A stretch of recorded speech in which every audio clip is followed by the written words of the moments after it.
On l'a un peu oublié, mais pendant 2 siècles, juste avant la Révolution, Trévoux était une principauté, un peu comme Monaco. Une ville réputée dans toute l'Europe pour son orfèvrerie. Le Trévoux d'aujourd'hui a décidé de se souvenir de ce glorieux passé à travers un projet ambitieux. Un musée va retracer l'histoire singulière de la cité de l'Ain. Franck Grasso et Benjamin Métral ont pu visiter ce musée en avant-première.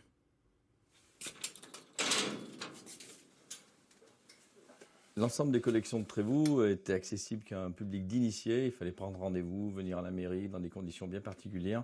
Et là, effectivement, maintenant avec le musée, ça va nous permettre d'avoir une ouverture sur l'ensemble de la population et sur l'histoire de Trévoux. Ces pièces, cette orfèvrerie, valaient bien mieux qu'un simple coffre-fort.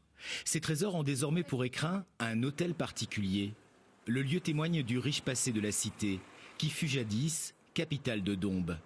C'est pas tous les jours qu'on ouvre un musée, c'est des beaux projets, c'est des projets qui sont relativement coûteux, qui sont longs, mais voilà, je pense que c'est fondamental qu'on ait cet élément dans notre patrimoine et puis dans la promotion de la ville.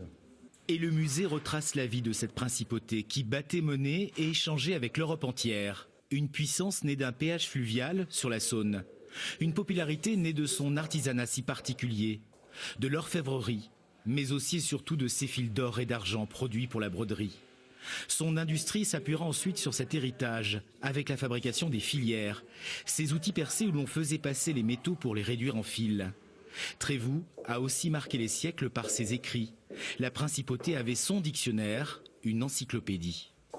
Là, on en a un exemplaire ici en fac-similé qui nous permet de sous-peser l'ouvrage, qui était quand même très, très volumineux et qui permet aussi d'admirer les très belles reliures. On avait des contributeurs différents, bien sûr, qui n'avaient peut-être pas l'autorisation d'imprimer dans le Royaume de France, qui avaient choisi d'imprimer à Trévoux, mais choisi et autorisé par le duc du Maine, bien sûr, qui avait donné la possibilité de l'impression de ce dictionnaire à Trévoux.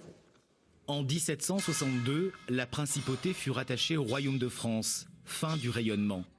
Une fois les échafaudages disparus, Trévoux va faire revivre ce passé.